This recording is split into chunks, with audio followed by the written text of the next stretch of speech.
It is always a glorious time to be a resident of Patriots Nation, but perhaps now more than ever. The Friday before camp official opens up, there's a new episode of Forged in Foxborough for your Patriots porn needs. The rookies report tomorrow, and then, of course, next Wednesday, July 23rd, the most highly anticipated Pats camp in years, if not decades, opens up, and the season is just a month and a half away. We're here to clean up every last little bit of news, notes, nuggets, and more. It's Fitzy, it's Lyons, and it's you on the latest episode of Six Rings and Football Things. Hey, whatever it takes, man. It's all about winning, all right? Winning on three. 1, 2, 3, win! Celebrating the heroes of Foxborough's past. And with a good block. Look at Grover. All the way. Watch the block of number 73, John Hanna. The champions of the dynastic era. Adam Vinatieri booms a 48-yard field goal, and the Patriots are Super Bowl champions. The Patriots of tomorrow. We're going to remove entitlement from our football team. We're going to earn the right to be here every single day. And the fans whose faith never wavers. This is Six Rings and Football Things.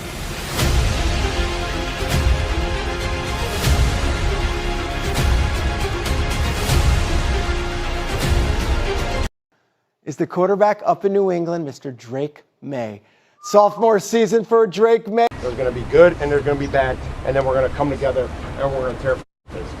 Okay, get your breakdown. Let's go, y'all. Hey, yo, in order to be able to take advantage of football, we got to eliminate that shit ourselves, bro. Center quarterback exchange, missed assignments, mental errors, all that. Don't be no repeat offender, bro. We professionals.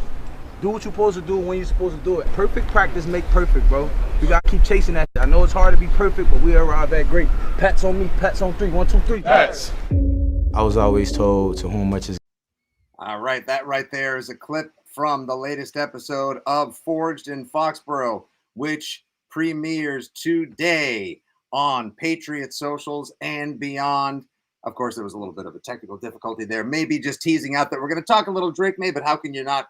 Because he is the centerpiece, the focal point of everything going on and what's to come in Pats Camp 2025. Hello, everybody. How we doing today? Your old pal, Nick Fitzy Stevens at FitzyGFY, alongside the almighty and powerful real Lyons Den himself, at the real John Lyons, of course, the coach, the wizard, the professor himself, John Lyons, here on the latest Six Rings and Football Things. We are happy to have you across the WEEI and FitzyGFY socials on a beautiful summer Friday morning, as we are just a couple of days away, Johnny, from Pat's training camp.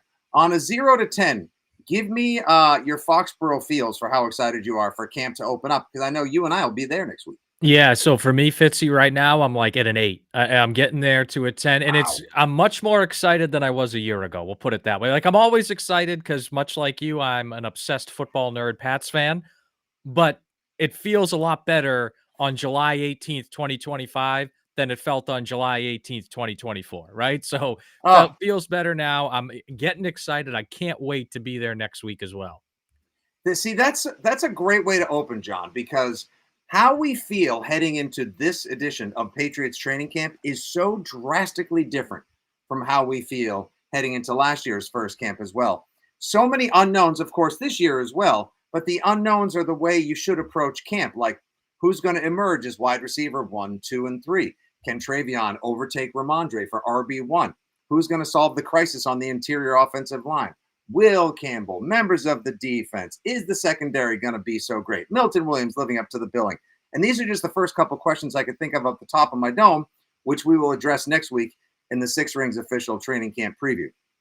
But last year, we went into training camp like, oh boy, let's see how much of a shit show this can be. And guess what? It was 5 times shittier and 10 times showier than we possibly could have ever imagined. But you know what? That's what happens when you slap a coach who's not even close to ready at the top of the helm of the USS Enterprise, fill the bridge and the deck with people that have never actually flown a spaceship or coached and coordinated before.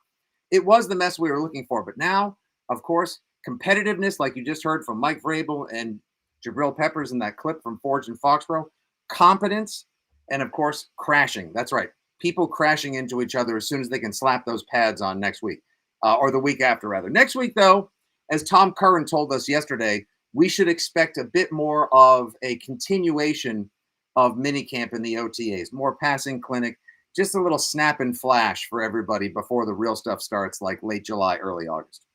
Yeah, and I think that's, what the value of the first week is because there's less practice time in the off season. There's even less overall practice time in training camp. So that first week, Fitzy, can bring a lot of value because you want to be as up to speed as possible when you finally put the pads on 5 days or so into camp. So that's where the Patriots, I'm going to be watching the 23rd, 24th, 25th. Do they look like they're picking up where they left off in minicamp? Or does it look like they're kind of starting over? Because it felt like last year in training camp, they were kind of starting from scratch after minicamp. And you really want that first week of training camp as much as possible to be a continuation. So that's a big thing. And I'm hoping that Josh McDaniels being here, a guy who's done it a bunch, Mike Vrabel, a guy who's been a head coach before. Now you have a bunch of players that, at least in your core, that have been here. I know the Patriots have a lot of new faces, but your core guys of Maye, of Gonzalez, you can put Barmore in there as well. Those are guys that have been here before, been around the block, and even a lot of the new faces you brought in, whether it's Spillane, Davis, whatnot, they are veteran guys, so they kind of know what's going on. So that's really what I'm watching for next week. Can we look at it as a continuation and as the next step coming off minicamp? Will it feel like a continuation? Will it feel like they're picking up where they left off as momentum was being built with people like Milton Williams and Christian Gonzalez and Steph Diggs flashing for all the right reasons as opposed to the party boat wrong reasons or the 4 interception and 8 pass attempt reasons like Drake Maye did. Of course, now he's a made man. He's married. And as we learned this week as well, the wedding gifts were not gifted to homeless shelters and various outlets of need, if we will. Someone fell victim to an AI-generated storyline because as far as I'm concerned, the idea that Drake and Ann Maye were giving out bowls and like silver-plated flatware that said "Congratulations to the Mays, June 2025." If I were like, I'd just been like, "Oh, this is great. The hell am I going to do?" Yeah, it's ridiculous. I know. Well, it's an interesting day and age that we live in, John. But let's get real quick to obviously the guy we speak so frequently of here on the pod, the radio, and beyond. Gentle note, I'll be on the radio today, 12 to 1 with Rich Keefe, if you happen to be watching live as opposed to listening to the pod later in the day. 5 to 6 on afternoons. John Lyons tonight, 6 to 10, filling in for Akan. A lot of Patriots talk tonight. We'll start with Red Sox in the 6 o'clock hour, but once we hit 7 o'clock, I'm going to go heavy Patriots. It's funny talking Pats right now when like Fenway fever seems to have, I won't say a stranglehold, but a bit of a grip on Boston like it hasn't had in a couple of years. That, my friend, is a good first world sports fan problem to have. But let's get into Drake beyond making fun of the wedding gifts and that whole botched AI storyline. I found this to be very interesting. Peter Schrager was hosting Get Up one day recently, and he did the 5 players he believes will improve the most in the 2025 season. And that's right, Pats fans. Coming in at number 1 is number 10 in your programs. Is the quarterback up in New England, Mr. Drake Maye. Sophomore season for Drake Maye. Look for him to make a giant leap in the Josh McDaniels offense. Had a very good spring, despite some reports at a training camp that he threw some interceptions. Ignore that.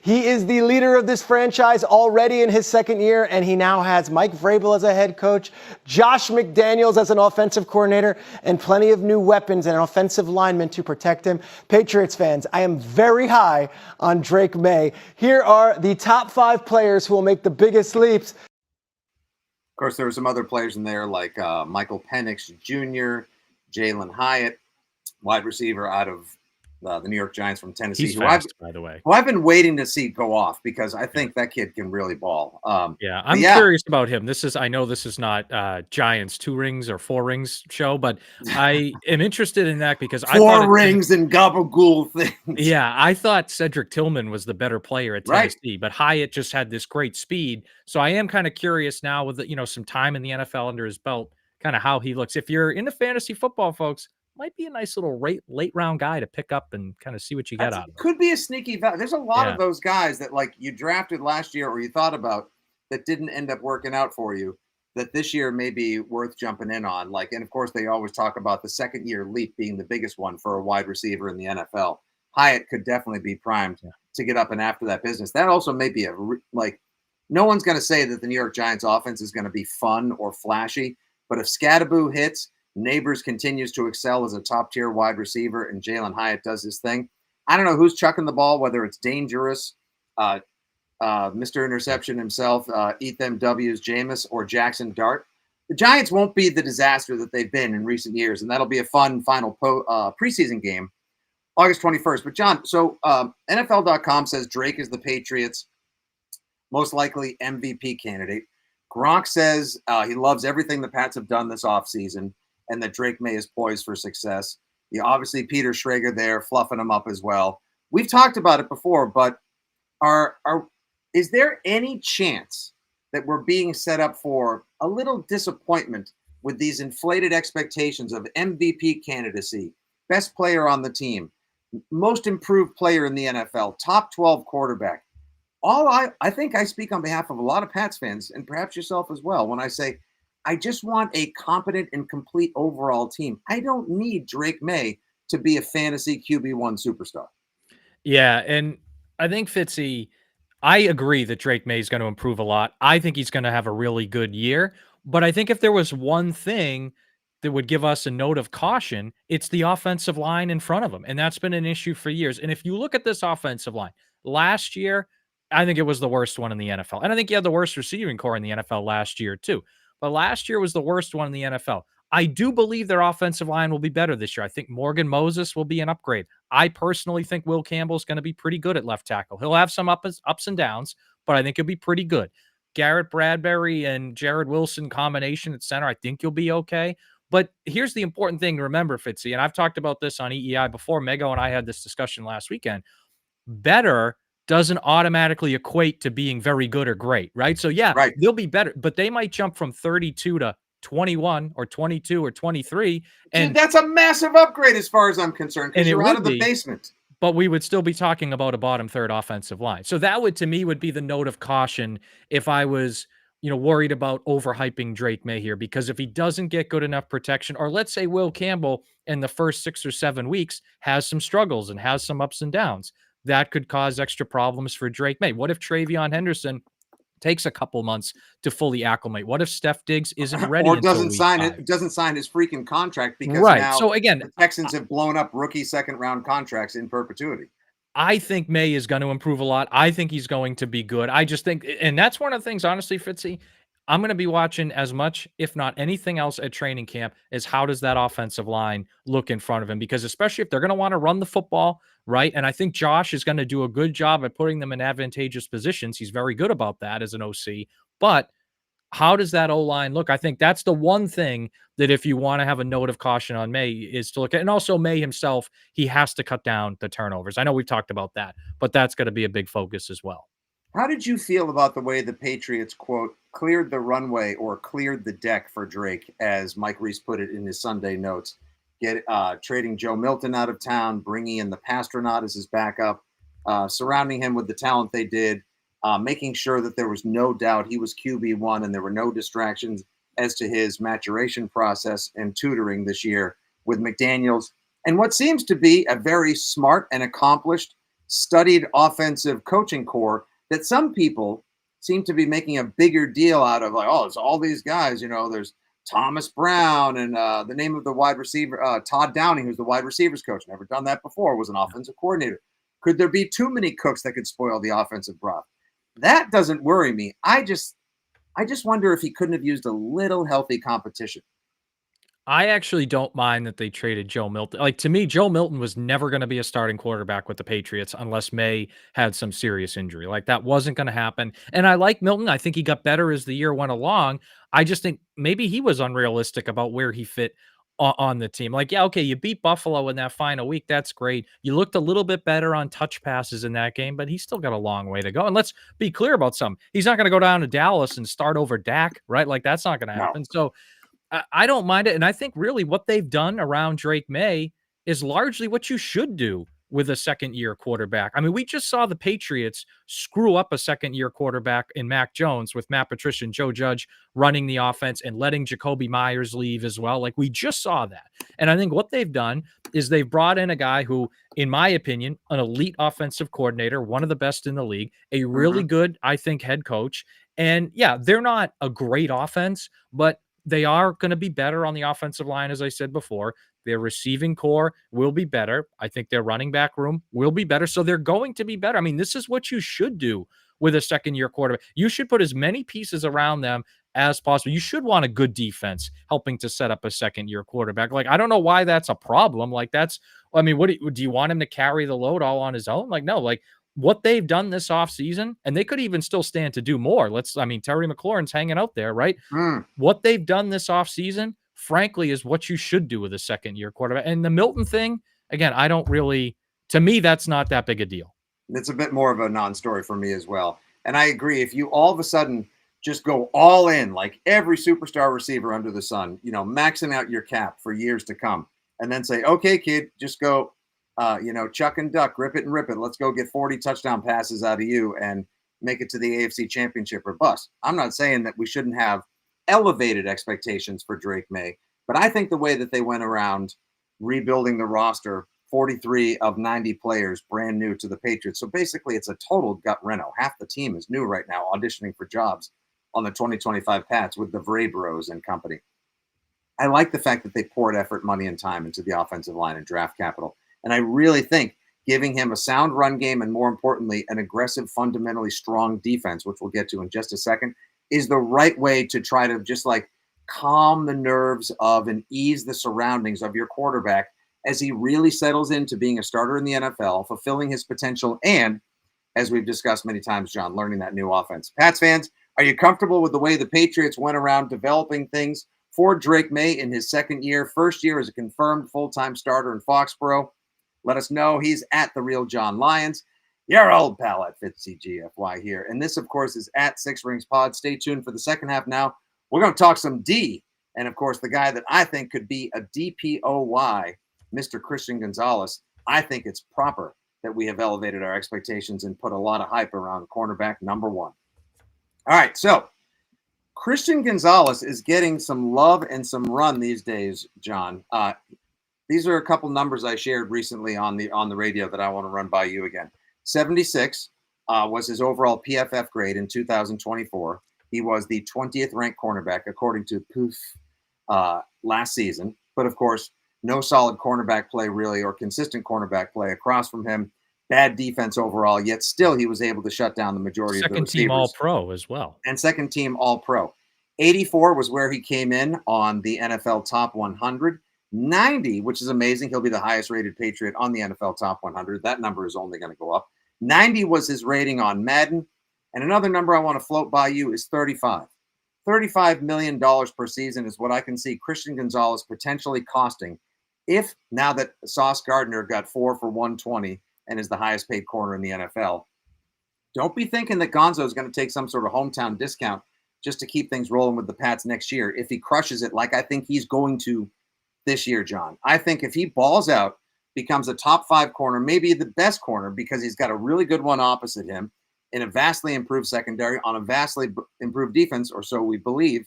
How is he not poised to have a smash of a season and be up there as an All-Pro and a potential DPOY candidate? That's going to cost you. I think they may want to consider signing him to an extension if he plays to that potential halfway through the season.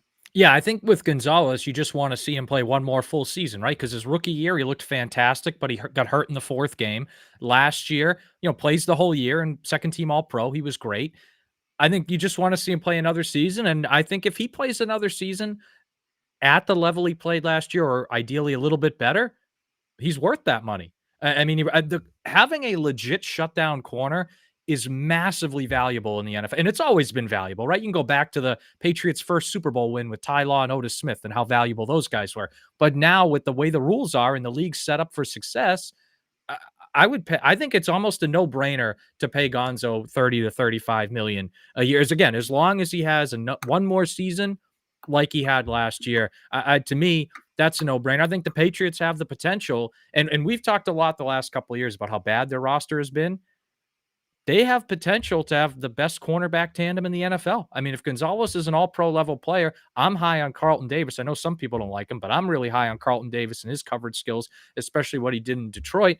Mm-hmm. So I think they have that potential. And I think, again, if you're going to have a good defense in today's NFL, and it's been true for a long time, you have to have a high-end corner. Ideally, you want more than one, but you look at every time the Patriots have had a good defense, whether it was Ty Law or Darrelle Revis or Malcolm Butler or Stephon Gilmore, they always had at least one, if not multiple, high-end corner. You can look around the league, right? That's not just, look at the Chiefs defense and how good their cornerback play is getting. Look at the Eagles defense, right? We all talk about their front four Oh, and yeah. how Quinyon amazing. Mitchell and Cooper DeJean could be in line for $40 Yeah. million paydays for all we know. That's So- maybe the best secondary in football. That's what PFF had as number one. Yeah, and so again, I mean, I think if you're going, you have to have a good defensive line. But if you're going to be a good defense, you have to have at least one really good corner. And I think the Patriots will have two this year as well. I like the Davis signing mostly because that's a very solid number two cornerback who's only going to make life easier for Gonzo. But of course, the people that'll make life the easiest for Gonzo are named White, Spillane, Williams, and Barmore. And I guess to a degree, maybe either Jennings or Landry up front as well. ESPN had Gonzo as a top 10 cornerback in a scouts and executives rankings as aggregated by Jeremy Fowler. I think that's appropriate as well. Again, the trajectory, the track for this guy is just going up, up, up, and up. But it's funny, they ESPN also did players they think are poised for big comeback seasons. Now, a lot of people are hype on Stephon Diggs making a big comeback this year as well. And I think, yes, offensive line is still the most pivotal thing as far as how this offense turns around. But Diggs being the dog in the wide receiver room can't be understated, or excuse me, rather overstated enough. But the player on defense they think could be poised most for a comeback season this year, John. Let me see how you feel about this one. Kyle Duggar. Yeah, I hope so. Right. And this is a guy that last year, I know he had the injury, but he did not play well. And maybe the coaching wasn't there as well. But there was just a lot of times where, like, I'd watch the game and then I'd go back, watch the film after, and like he looked kind of like lost out there, or he was unsure of himself. And I got to be honest with you, and this is a little taste of what I'm going to talk about tonight, filling in for Arcan. The safety position is one of my biggest questions on this team, because you got Jabril Peppers, who missed time last year, turns 30 in October. I feel like Kyle Duggar's plateaued. Again, didn't play that well last year. Maybe he can bounce back. Jalen Hawkins played 3/4 of his snaps at free safety last year, but I don't think that's a guy that, I mean, he played 613 snaps last year, but I don't know if that's a It's a guy lot that of you snaps want out for there a to guy line. that seems like a fill-in pickup. And- Del Pettis is Right, still in the mix. and Marte Mapu, probably the only guy on defense that I thought actually got better as the year went on last year, but he still had that mistake in Buffalo where he took that interception out of the end zone and got down at the one. And I know that might sound like a one-time thing, but like, I want to see more consistency out of him. And then they draft Craig Woodson in the 4th round, guy who played free safety, I played think box he's as safety, old as played you. slot. Yeah, just about, right? So I think Craig Woodson's a guy.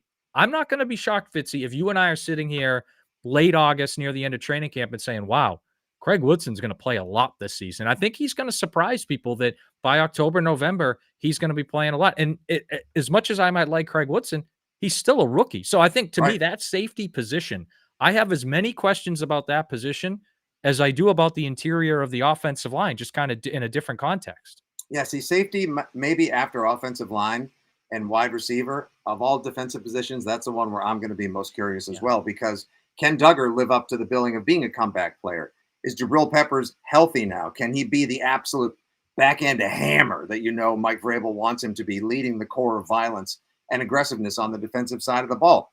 Craig Woodson, is he like a Jaden Daniels type for the defense in that he plays all these seasons and comes in 25 years old, like a vested veteran at this point? Is he as smart as we've heard? Because obviously he had a really good minicamp in OTAs.